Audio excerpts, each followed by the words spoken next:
Hi, everyone. Oh, Hi, everyone. I'm Barbara Weiss Segala, and this afternoon I am going to present the ABCs of a child care center. A for application, B for compliance, building, and C for compliance.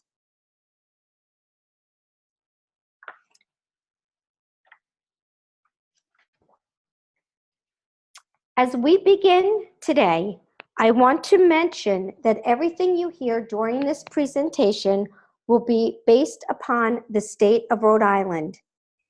Each state has their own sets of rules and regulations regarding both the town and your licensing. So please be sure to check your state standards if you are preparing to open your own child care facility. Have you ever wondered what it would be like to own your own child care center? Have you ever worked for some really great owners and directors and wished you could replicate what they had done? Over my many years in early childhood education, I always wished that I could own my own child care center and take what I learned from the best and learn from the ones that were not so great and come up with the perfect program. And then one day it happened, somewhat at least. I interviewed for a director's position and met Mr. Michael McMahon, owner of Playground Prep Childcare in Rhode Island. After a 2-hour interview, I left with the blueprints in hand and was ready to take on the challenge of helping Mike build a state-of-the-art childcare center that he was about to embark on. However, he was missing one vital piece of information. That was me, someone with an extensive background in early childhood education and administration, but I was the one that he chose. Today, I'm going to take you through the process of what is entailed in opening your own center and my involvement in bringing a state-of-the-art child care center to fruition. Location, location, location. Once you have your desired location in mind, the first thing you must do is purchase the land and hire a contractor who will build your building. Your contractor will also be the one who is responsible for obtaining some of your permits. To begin, you must first apply for a building permit. Some of the information that is required may look like this. Just give you a moment to take a look. Other applications may consist of electrical, an elevator if you have one, fire suspension, HVAC, which is your heating, ventilation, and air conditioning system, and your plumbing. Mike ran into his first stumbling block when he found that the location of the property was zoned Farm 1. In order to build, he needed to obtain a special use permit. This meant a special hearing needed to take place and the surrounding neighbors had to be notified via certified mail stating the date and time so they could attend and voice any concerns, which, of course, several did. The end result was that a traffic survey needed to be done. Between the hearing and the traffic survey, this put him back about 6 months and roughly $8,000. I highly recommend you have a contingency plan for all unexpected expenses. Your master plumber will need to show proof of workman's compensation, liability insurance, and a utility license. The physical facility has to be in compliance with local zoning ordinances and with the applicable sections of the state building, fire, health, and sanitation codes. Prior to licensing, the water in the facility will have to be tested and shown to be below maximum acceptable standards for lead in drinking water. Playground Prep will have a well, so a separate document would have to be provided. You must also work hand in hand with the town and state fire marshal's office. An application will be needed to be filed with them as well. The year, 2008. The month, September. Like I routinely did every morning, I drove past the building site on my way to work. And every day I found the same thing, nothing. But one day was different. So I pulled into the parking lot of the golf course across the street and watched as an old house on the property was burnt down. The concept of playground prep was now becoming a reality. It had been over a year and a half since I had met Mike. Stumbling block number 2. The existing home on the property was filled with asbestos, and it could not be torn down. It had to be burnt down. Once your building is underway, there will be a series of inspections. These inspections, for the most part, are considered rough. Once the building is complete, they become final inspections. In order to legally use your building, you must pass all of these and obtain a certificate of occupancy. You cannot legally open and have families in your building without your certificate of occupancy.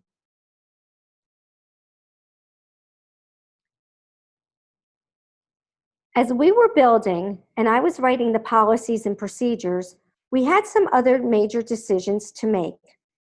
The first thing was a really important one, a name for the program. A focus group was hired to come up with the best name, and together we worked with another company to develop a logo. During this time, I hired someone I knew to design the perfect website, spent a day with the phone company coming up with a way for the school phone number to end in the letters play or contain the words prep, for after all, our name was Playground Prep. I began working with an interior designer to help with the room colors, tile choices, carpeting for the foyer, and even spent days with the contractor driving around and looking at other programs so we had the best exterior colors. When it came to advertising, we only did one mailing and targeted residents with young children.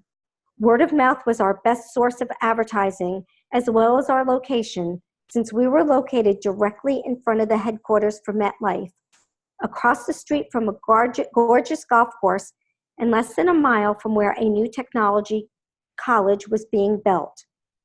One great aspect to the new program was they had students obtaining their masters in both occupational therapy and physical therapy, and they were able to do their practicum hours in our building. During this time, I also began interviewing several of the larger companies who specialize in early childhood products, since we would need everything from cribs to cubbies to learning materials and more. It is really important to establish a relationship with everyone in the community, especially when you have the headquarters for MetLife a few feet from your back door. They also became our emergency evacuation location. It was time to begin directly working with the Department of Children, Youth, and Families. I had already begun writing all the policies and the procedures which were required for licensing, but trust me, DCYF has their own set of requirements for licensing. The primary purpose of licensing a child daycare center is to safeguard the well-being of the children served.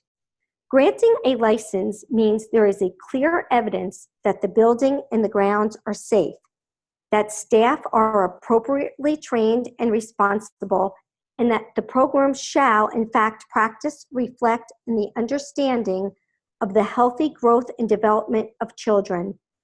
Further, the license is meant to assure parents and the community that children are being cared for in a safe, healthy environment where appropriate activities, time schedules, food, materials, equipment, and staff are constantly available and are used for encouraging and supporting the children's physical, social, emotional, and intellectual growth. Licensing is a method of regulation designed to implement the state's obligation to the families whose children attend the daycare centers. A license is granted after a detailed evaluation of the facility and the program has shown that conformity to the established regulations prevail. It was now time to begin working hand in hand with DCYF. And like I previously mentioned, I had already begun writing all of the policies and procedures. Take a moment to review some of what was expected.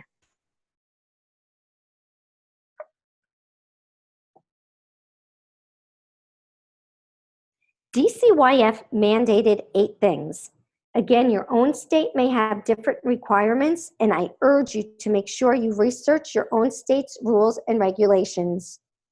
A full description of the building, including maps of every classroom, was mandatory. When I say maps, I mean a blueprint. Policies for health and safety, enrollment and staffing, staff qualification, background checks, credentials for the administration, and a detailed curriculum with a family engagement piece.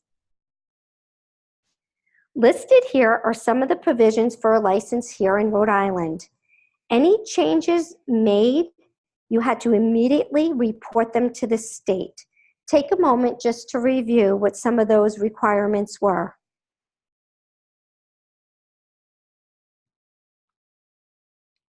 In the event that you are not aware, the state always has a right to enter your building at any time and unannounced. While all of this was happening, there were many other factors to consider. For instance, after being open for a year, would you consider accreditation? NACCE requires this program to be open for at least 1 year before they can begin to fill out the application and begin the process for accreditation. But would you have a before and after school program? If so, who would provide your transportation? Would you purchase or rent vans? Who will pay the driver to obtain their CDL license? Would you be on a public school route? Would you accept DHS funding, or will your parents pay outright? Would you allow children in your program who have not yet had their immunizations or up to date on them? And would your program participate in the quality rating improvement system? Here in Rhode Island, the QRIS is also known as Bright Stars. Some of these questions are tough ones, and they may take time to consider. And trust me, they're just a handful of things that you will need to consider. But to answer one of those major decisions, we did choose to have a before and after school program, which was on the public school route. But that meant that I also would include a full-day kindergarten, since the town still only offered a half-day program. So I began writing the curriculum, and of course, the Department of Education had their own set of rules and regulations to follow. NACCE states, the program employs and supports a teaching staff with the educational qualifications, knowledge, and professional commitment necessary to promote children's learning and development, and to support families' diverse needs and interests. So how do you hire staff for a building that is just being built? Simple. Paint a picture of how great your school will be. Show samples of the room colors with the paint charts, a sample of the wallpaper of the adorable border for the infant room, a sample of the tile that will be in each classroom, and even a sample of the foyer carpet, which will be warm and inviting and welcoming for all of your families, and allow them to imagine themselves in a brand new building. Now, to our advantage, Mike and I had time to be very picky about who we hired, but in the end, our decisions were right on. Each person was hired was thrilled to be part of something new and couldn't wait to help unpack boxes and be part of the process. Each person was willing to wait until we obtained our CO to officially begin work. And another great thing, I was able to have everyone's fingerprinting, background checks, and orientations done prior to opening day. So once we did open, we were truly ready to go. But while thinking about all of this, and as I mentioned before, working with DCYF, we had some other challenges to do, and that was the staff handbook and parent handbook. Each of these handbooks cover all the program's policies and regulations. Your Department of Licensing is also going to require all staff and volunteers to have certain paperwork in their file. For instance,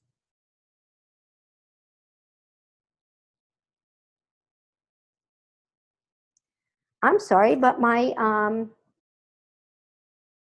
there we go. Okay, back to staff handbook and policies. Okay, staff must have different items in their employee files. Again, every state is different, so I'm just going to have you take a moment and look at the must-haves for the state of Rhode Island, but your state may be different.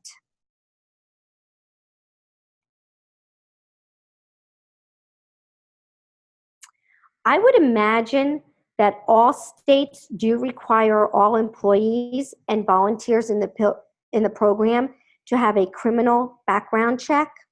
I know that's a little difficult to read, but here in Rhode Island, staff must fill out an affidavit requesting the results of their criminal record check be sent directly to the program.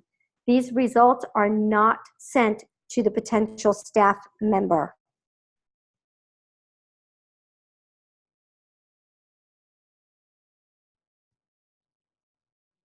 I cannot speak for all states, but I imagine for the most part, applicants' fingerprints go through the Bureau of Criminal Identification.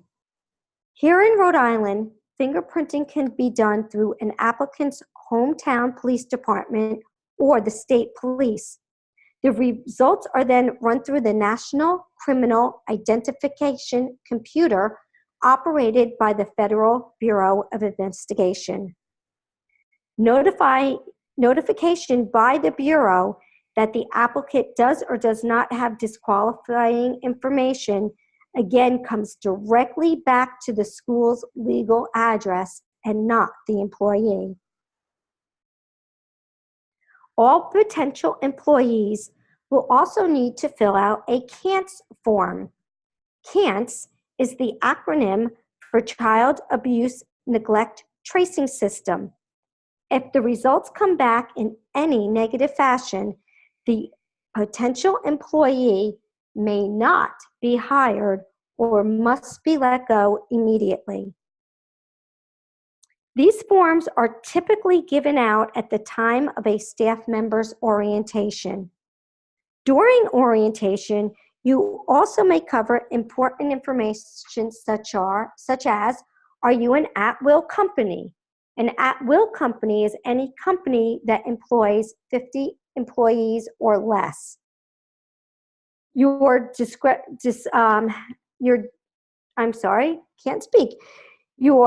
termination policy, and that you're an equal opportunity employer.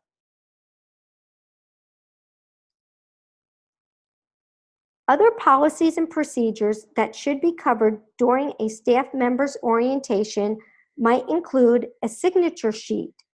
That is required for orientation, and this states that the employee has not only had an orientation to the program, but has received a copy of all the program's rules and regulations. Now that staffing is done, your program will not be a program without your families. NACCE states, families are a primary importance in children's development. Because the family and the early childhood practitioner have a common interest in the child's well-being, we acknowledge a primary responsibility to bring about communication, cooperation, and collaboration between the home and early childhood program in ways that enhance a child's development. You may be required to produce the following in order to obtain your license. a mission statement, a written philosophy statement on families, a philosophy statement on curriculum, supervision of children, orientation, and release of a child. For anyone who is not familiar with any of the above, please feel free to ask afterwards. Just as staff have an orientation, your families will need to as well. Your families are no different. Once they enroll their child, they must sign off on a few policies. Something that is really important here is to be consistent. Consistent is really important. So once you put your policies into effect with your families, stick to them. What goes for one family should go for another, unless, of course, there are extenuating circumstances. Take a moment and just look at what I feel is critical information to discuss with your families.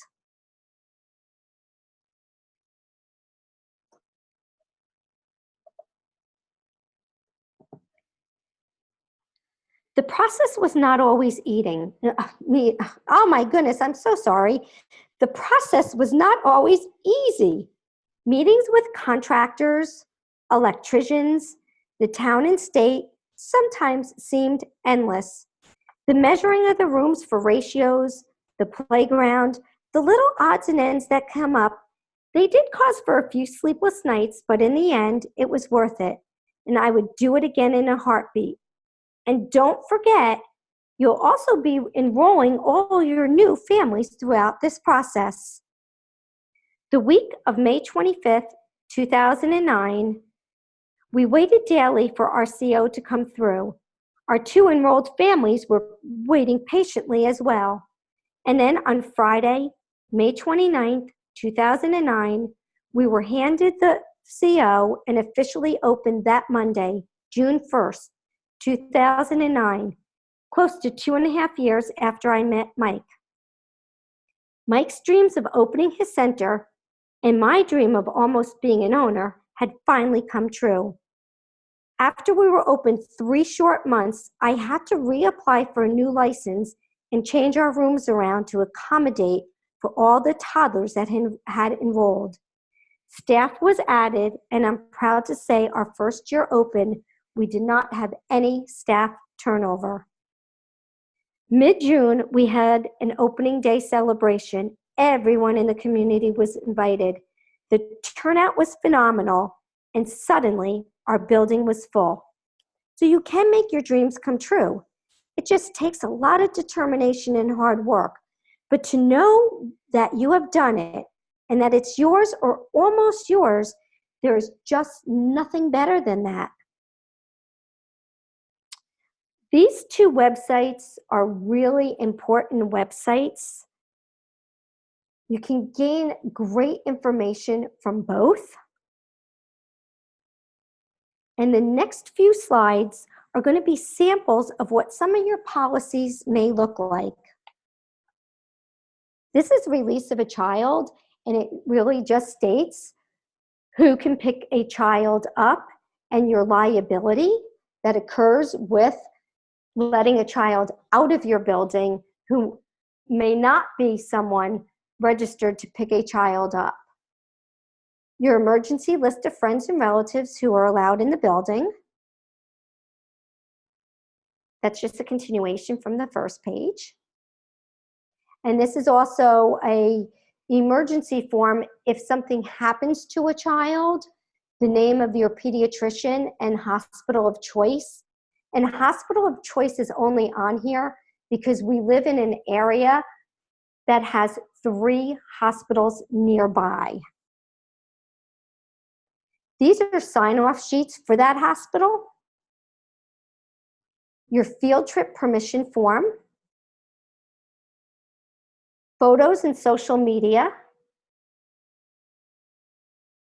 And now beyond opening day. The state will show up yearly for inspections, and trust me, they will be unannounced. But if you're consistent, if you keep your files in order, you abide by your ratios, adhere to your policies, record your fire drill logs, and always be there for your staff and families. You should never be worried about the state ever walking through your doors. If your staff is happy, you will not have turnover.